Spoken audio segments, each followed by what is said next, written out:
بسم الله الرحمن الرحيم. السلام عليكم ورحمة الله وبركاته. أنا مجعلي محلي هذا hadalka in la dadaayo waqti kooban ah haysta waxaan rabaa waqtiga kooban waxa aan sheegi rabo inaan sheego kadibna maxaa la yiraahdaa ii sheeg danihayga aan ka raacdo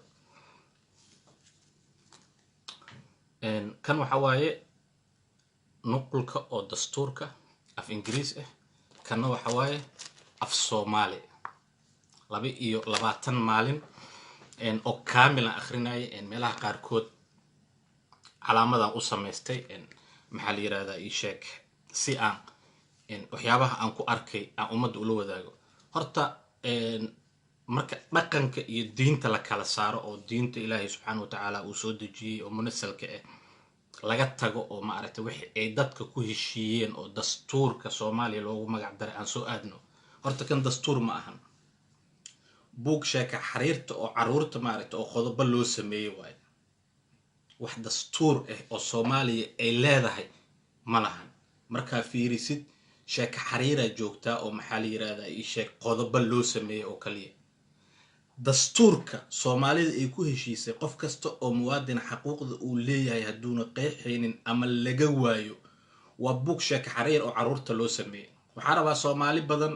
hadalkayga kuma farxayso because ani Facebook uma joogo horta qof shakhsi inaan raali geliyo ama qof inaan raali geliyo uma joogo waxa u jooga fikirkayga inaan ku soo bandhigo inta uu gaari karana aan gaarsiiyo muhiim ma ahan maxaa la yiraahdaa tiradooda muhiim ma ahan sidee u qaataan laakiin waxa muhiim ah Cabdicasiis Kulmiye ahaan fikirka aan qabo ina idin la wadaago ina adeerayaalow haddii la idin sheegay dastuur ina qabtaan kan dastuur ma ahan waa buug sheek xariirta oo maxaa la yiraahdaa ii sheeg qodobo loo sameeyay waxyaabo badan oo aan ku arkay jiraan qodobka 11aad ka mid ah oo ka hadlayo sinaanta muwaadinka wuxuu leeyahay xaquuq muwaadin kastana xaquuqdiisa lagu maxad gudbi karo dadka inay sameeyeen la sheegay taas qalad waaye ma sinno Soomaalida dadka gobolka Banaadir degan iyo gobolada kale dadka degan isku xaquuq ma aha mana sinno nama quseeyo qodobkaasi xaqa muwaadiniintana ka hadlayo wuxuu ka hadlaa muwaadiniin gaar xaquuqda ay leeyihiin waxa laga yaabaa inuu ka hadlayo Jubbaland iyo Puntland inuu ka hadlayo laga yaabaa kama hadlayo maxaa la yiraahdaa xaquuqda dadka magaalada Muqdisho degan maraba inaan ku dheeraado ani waxa rabaa pointiga inaan taabto oo aan ka gudbo maxaa la yiraahdaa hadda dastuurka haysatidna waa fiirin kartaa qodobka maxaa la yiraahdaa 19aad ee xurmada hoyga wuxuu ka hadlaa xurmada hoyga nama quseeyo dawladda ayada beenisay guriga Cabdiraxmaan Cabdishakuur markay weerartay oo ciidamada ay ku dishay dastuuri ma ahan qodobkaasna in laga bixiyo muhiim waay because hadii qofka xurmadii uu lahaa oo dastuur nabad iyo nolol buda sheegaysiine waxa rabtiin soo qaata ma idin dhaafayo ikaadii wax yar bismillaahir rahmaanir rahiim mobilka xataa ay soo dul rideen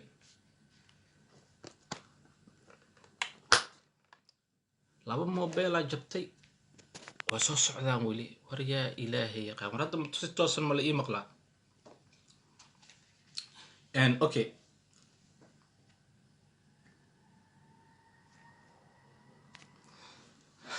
maraba aan hadalkii inaan ku dheeraado kan meeshaas ugu gudbayna maxaa yeelay wax la yiraahdo xurmada maxaa la yiraahdaa deegaanka ama xurmada hoyga ama xurmada uu ma aragtay maxaa la yiraahdaa leeyahay muwaadinka Soomaaliyeed iyo hoygiisa dawladda Soomaaliya ayada qodobkaas beenisay qodob badan jiro oo ma aragtay maxaa la yiraahdaa ka hadlay sida qodobka 25aad deegaanka qof kasta wuxuu xaq u leeyahay meeshuu doono inuu dago Soomaaliya meesha rabtid ma degi kartid haddaad degtidna waa lagu cunsuriyay yani maanta inta baxo Soomaaliland ma degi karo dhulka Soomaaliyeed ee kamid tahay dawladda Soomaaliyeed ay sheeganayso maxaa la yiraahdaa ii sheeg inay ma aragtay ayada hoos timaado Puntland ka mid ah waxa ka mid ah maxaa la yiraahdaa Jubbaland meelahaas oo dhan ma degi karo aniga laakiin inta saaxiibkay u tago anigoo ma aragtay maxaa la yiraahdaa Soomaali dalxiis maalin iyo 2 maalin waa u tagi karaa laakiin deegaan ahaan inta u tagay Cabdicasiis Maxamuud Kulmiye inta iska soo sharaxo dawladda iyo ma aragtay nidaamkeeda ma dhaliili kara Amiin Muuse alayhi salaam raxmatullahi wa barakaatuh soo dhaw qodobka 25aadna dastuuri ma ahan oo ma aragtay ma qeexayo bisabti waxa dawladda Soomaaliyeed ay uga dan leedahay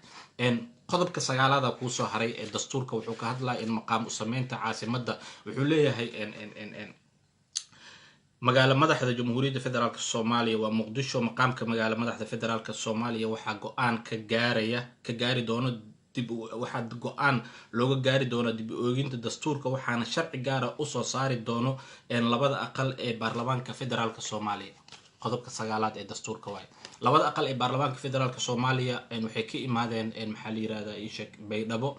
Kismaayo Garowe Jowhar maamul goboleed kale ma ilooba iskaga dar adi iyo maxaa la yiraahdaa Ishak Burco iska dham Hargeyso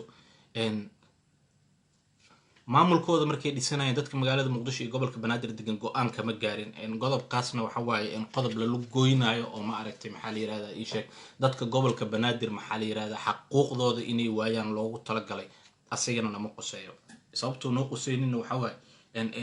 shalay baarlamaanka yimid ee goboladaas ka imaada dadka Soomaaliyeed intay sanduuqman dhigteen uma codeynin oo codeyn dadweyne kuma soo bixin rabitaanka qabiilkooda ku imaadeen marka ay go'aan gaarayaan danta qabiilkooda ka hadlayaan ma ahan dad kale inta deegaankooda danta ay leeyihiin kama hadlayo taas ay keenayso asigana inuu yahay maxaa la yiraahdaa qodob aan ku habooneen xitaa dastuurka Soomaaliya inuu ku sii jiro ama buugga sheeka xariirta ee ma aragtay caruurta oo qodobada loo sameeyay aan kulay kan dastuur uma aqaan waxaan u aqaanaa buug sheeka xariirta qodobka 33 markaa fiirisid wuxuu ka hadlaa maxaa la yiraahdaa go'aanka maamulka iyo cadaaladda qof kasta wuxuu xaq u leeyahay inuu go'aamada ka soo fula maamulada ay ahaadaan kuwa ku siman sharci mangal ah go'aan ka gaari doona loo maray hanaan cadaalad ah xaqa dacwooyinka isdifaaca wuxuu ka hadlaa maxaa la yiraahdaa isha qofka bini'aadamka inuu xaq u leeyahay inuu dacweeyo dad in la dacweeyo inuu isdifaaco wuxuu kale intuu xaq u leeyahay maxaa la yiraahdaa isha inuu helo garsoor madax banaan caadil ah oo aan eex lahayn Somaliland markaan tago garsoor madax banaan ma helay Cabdimaalik Muuse Coldoon Somaliland u dhashay oo qabiilada meesha degay ah garsoor madax banaan waayay oo shalay toola u dambeysay meed waxa la yiri kan la sii sidaya u dambeeyay garsoorkiisa uu yiri meeshan cadaalad kama jirto garyaqaanna ma sii noqonayo xaquuq iyo ma aragtay qof xiranna uma doodayo maanta ka bacdi taasna been waaye sababta been ku tahayne horta aqliga Ilaahay idin siiyay in sheeka xariirti ilmaha malaayiin lacag dawladda Soomaaliya ay ku cunto oo qodobo la idinku ugu sameeyo oo idinkana aad ku faraxsanaatiin aqliyan saa ku ogolaateen maba ogiba ani waxa u haystaa Soomaalida ninka u dabaashan ina ahay laakiin waxaan dareemaa waxa meesha ku qoran wax sax ah inay ahayn dastuur Soomaaliyeedna ma ahan kitaaban gacanta u gelinayo inuu dastuur Soomaaliyeed ahayn ee waa wax dadka loogu daneynayo maxaa la yiraahdaa isha qaaska ah waa akhrin kartaa cid ka xigta male goglaha ka helaysa asoo buug aan ahayn oo DBF goglaha ka helaysa akhri fiiri ya wax lagu sheegin wixii kaaga soo baxana ku dhaqan waxa wax beenin kartaa ama ogolaan kartaa markaa fiirisid oo aragtid waxa laga hadlayo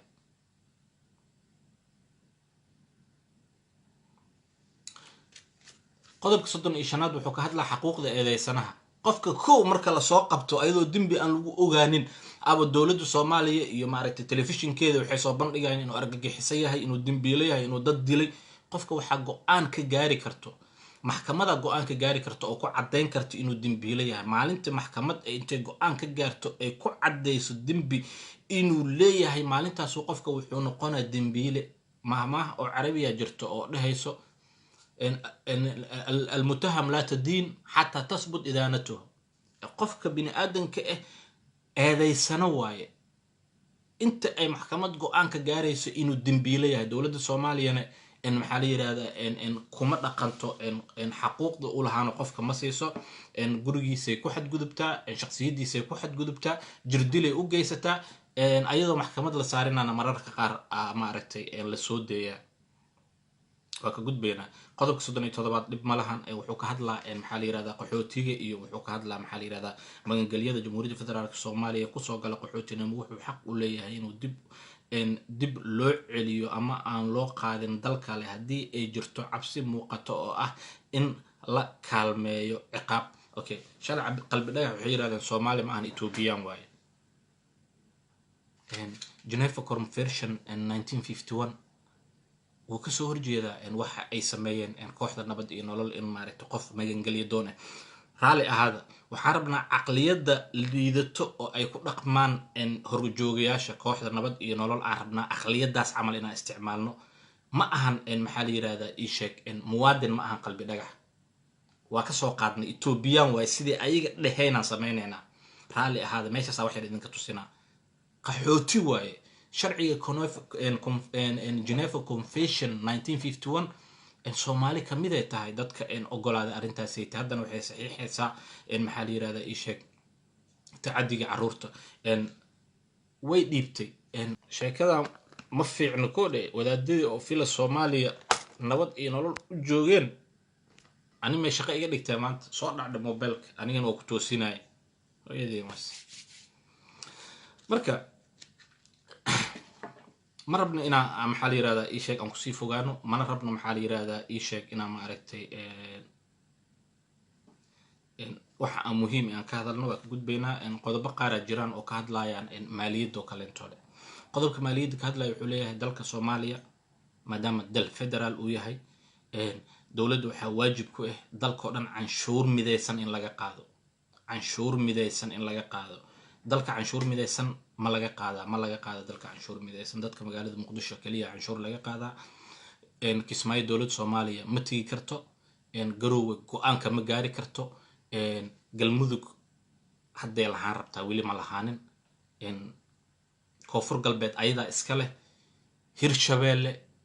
laba iyo ka dhaxdooda ku jiraan marna qoladaanay raacaan marna qoladaanay raacaan dib ma lahan dantooda inay fiirsadaan oo maaragtay maxaa la yiraahdaa ii sheeg iska noolaadaan waxa ay raadinayaan waaye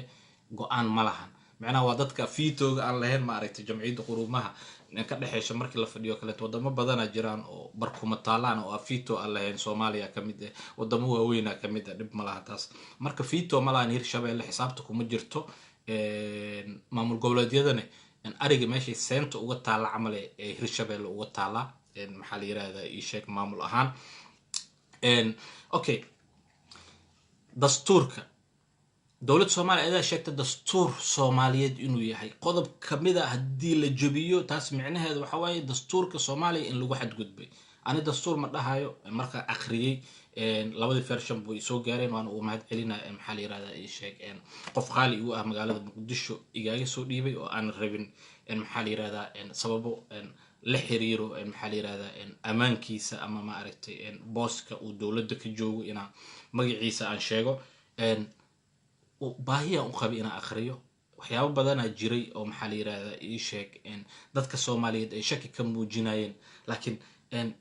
itus itaabsi wax la yiraahdaa jiraan wixii marka inta dul istaagtid akhrisid oo dawladdu wixii ay dabaqaysa iyo wixii sida ay kuula muuqdeen afiirisid waxa ku soo baxayo waxa ay raadinaysay shalay inay sax ahaayeen iyo inaysan sax ahayn dastuurka Soomaaliya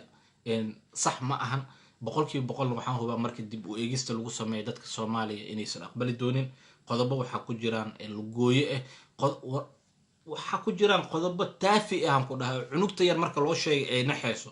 waxa dastuurka Soomaaliya ku jiro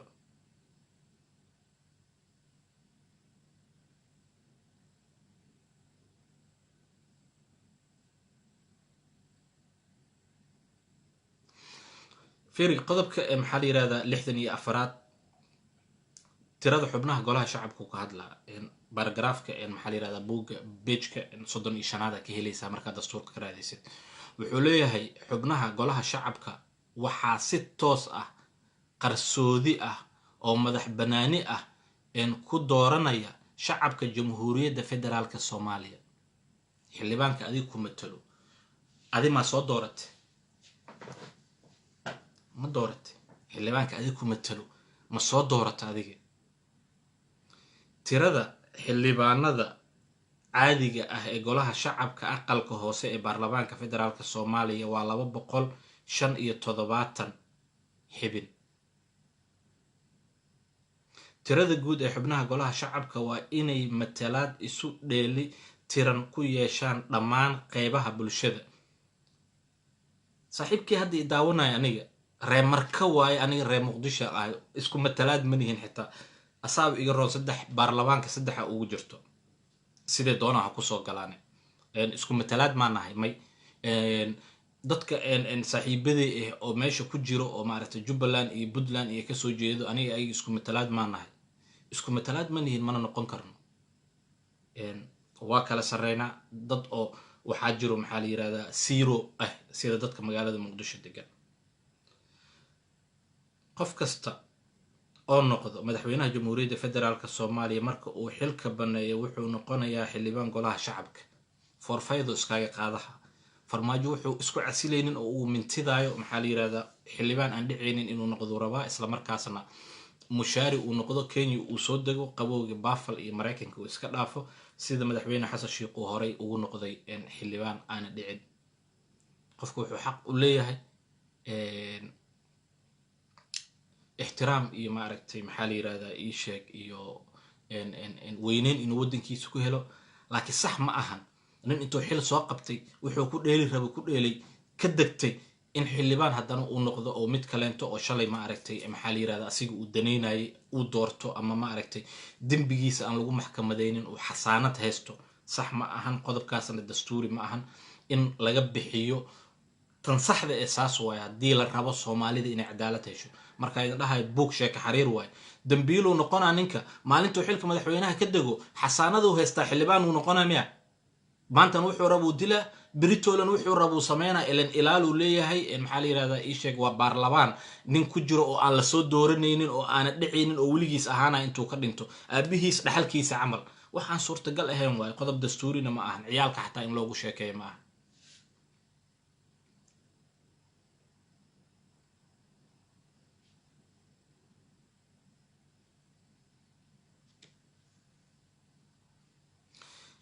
akhriya dastuurka wax la idinkugu sheega oo idinka aaleedihiin waxa isku daydaan in akhrisaan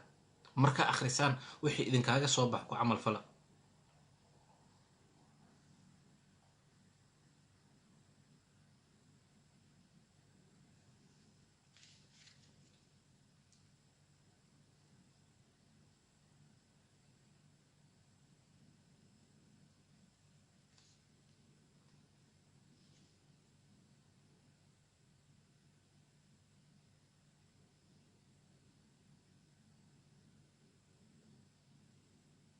okay waxay ka hadlayaan in qodobka 8aad curinta sharciyada waxay leeyihiin sharci qabyo ah ee heer qaran ah waxa curin karo golaha xukuumadda ama ugu yaraan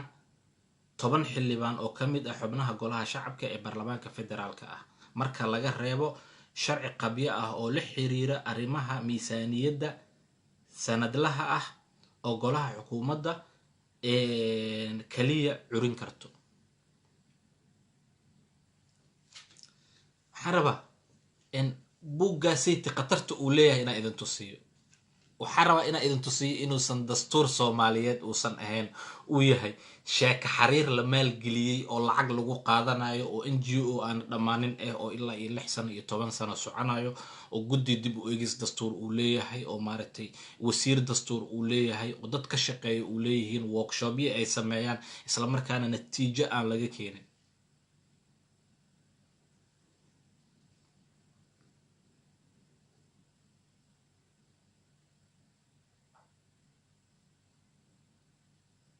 اوكي qodobka 78aad wuxuu ka hadlaa maxaa la yiraahdaa xasaanada xubnaha golaha aqalka sare ee baarlamaanka federaalka Soomaaliya wuxuu leeyahay qodobka koobaad golaha xubnaha golaha sare aqalka sare ee baarlamaanka federaalka Soomaaliya waxay leeyihiin xasaanad la mid ah tan xubnaha golaha shacabka sida ku xusan dastuurka macna xasaanadu leeyahay markii uu dhaxo baabuurkiisa ma la baari karo gurigiisa ma la geli karo lama joojin karo meel ma laga celin karo xasaanada lagu sheegay taas waay dawladda federaalka Soomaaliya ma ku dhaqanto kuma dhaqmin Cabdi Qaybdiid 6 saac gurigiisa gashay asoo aqalka sare microphone hor fadhiyo khudbeynayo arrimaha qaranka iyo dawladda ka hadlayo islaantiisoo masqusho ku jirta lagu jibiyay ilmihii staafkiisa ah ee labada guriga joogtayna haraatiya laga la daalay dawladda federaalka Soomaaliya markii la weydiino waxay yiraahdeen may imaaraadka ciidamay soo dirsatay meesha galeen anaga ma ahan qodobka 78aad maalin kasto xildhibaana la tumo ayagu wajiga ka buubuusano isbaaro lagu celiyo lacag soo tuuro lagu haysto oo jidka mari waayay aragnay daraada u dambeysay ciidamadii ilaalinaya laga watay dastuuri miya qodob dastuuri miya oo dowladda Soomaaliyeed ay ku dhaqantay ama lagu dhaqi kara dalka Soomaaliya ma aha sheeko caruureed waay dadka lagu hurdisiina waxaan iskaga qor waay adiga ku dhaqankiisa shaqo kuma lihide dastuur waxaa la rabaa bil xarf in uu dhaqan galo sharciga waxaa la rabaa maxaa Cabdullaahi Farmaajo oo madaxweyne ah iyo Cali Sow oo dameer kaaraan ku wada inay u siman yihiin oo laba muwaadin ay yihiin kaasa dastuur la dhahaa in ciidamada sirdoonka iyo dowladda ay kala madax banaan yihiin oo ciidamo gaar ah oo police militaryadii Soomaaliya oo mal rabo kuwi oo madaxweynaha ilaalinayay oo dabagalo ciidamadan laftirkooda dambiyada ay geystaan isla markaana in al raba maxkamad gaar ah la rabaa oo ma aragtay askarta wax disho lagu qaado waxyaabaha soo dhan dastuurka Soomaaliya wax ku cad ma aha sheeka berleeya ku qoran bas adiga lagu sheegin gal google gal lacag la'aan way shilin ma kaaga baxay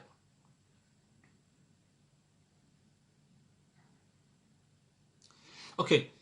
qodobka 91 wuxuu ka hadlaa muddada xilka madaxweynaha Jamhuuriyadda Federaalka Soomaaliya madaxweynaha Jamhuuriyadda Federaalka Soomaaliya wuxuu xilka haynayaa muddo 4 sano ah oo ka bilaabanaysa maalinta xilka loo dhaariyo sida ku xusan qodobka 96 ee dastuurka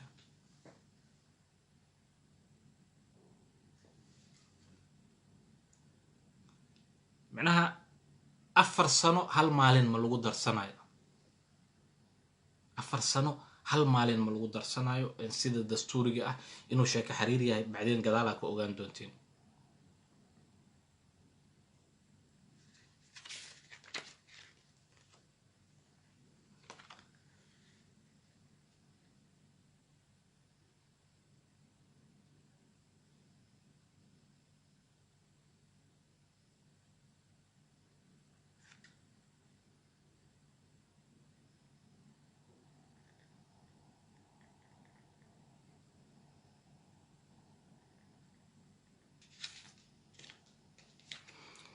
okay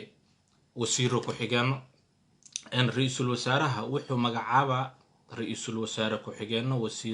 wasiiro dowlo iyo wasiiro ku xigeeno golaha wasiirada waxa ay ka imaan karaan xubin ka mid ah golaha shacabka xubin ka mid ah iyo xubin aan ka mid ahayn golaha shacabka nin baarlamaanka ku jiro oo lacag qaato inuu wasiir noqdo oo lacag kaleenta sii qaato ma kula tahay ajendo inuu ansixinayo maxaa la yiraahdaa ii sheeg ka yimid maxaa la yiraahdaa ii sheeg shacab laba mushaar oo qaata maxaa wareer gelinayo waa cunyaa waa cabiyaa leen qabow buu ku jiriyay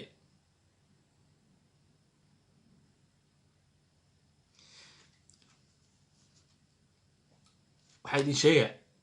horta barnaamijkan joogto noqona haduu Ilaahay subxaanahu wa ta'aala raali ka noqdo muuqaalkan hadduu Ilaahay yiraahdo waxa ku arkaysaan YouTube-ka inta barnaamij kan lamid ku kulmi doonana waxaan idinkaga tageynaa nooli kulanto waxa idinka codsana inta codkayga maqlayso ama muuqaalkan fiirsan doonto harumeynin wax Cabdicasiis Maxamuud Kulmiye ku sheegay Cabdicasiis Maxamuud Kulmiye waxa uu ku sheegay harumeynin googlaha waxa ku qorta maxaa la yiraahdaa ii sheeg Jamhuuriyadda Federaalka Soomaaliya dastuurka ku meel gaarka ee la ansixiyay 1 Agoosto 2012 ku qor marka ku qortid aqri wixii adi aad ku aragtid ku dhaqan laakiin waxa xaq u leeyahay in furaha ilbaabka aad ku furan lahayd inaan ku siiyo haddaad jeceshahay inaad luqadda Ingiriiska ku akhrisid waa kaasa asigoo Ingiriis ah Soomaali haddaad jeceshahay inaad ku akhrisidna waa kaasa barnaamijkan waxaad toos uga daawan kartaa barta YouTube-ka aan ku leeyahay Cabdicasiis Maxamuud Kulmiye waxaan ka cudur daaranahay inta barnaamij ku jiray wixii qataf naga dhacay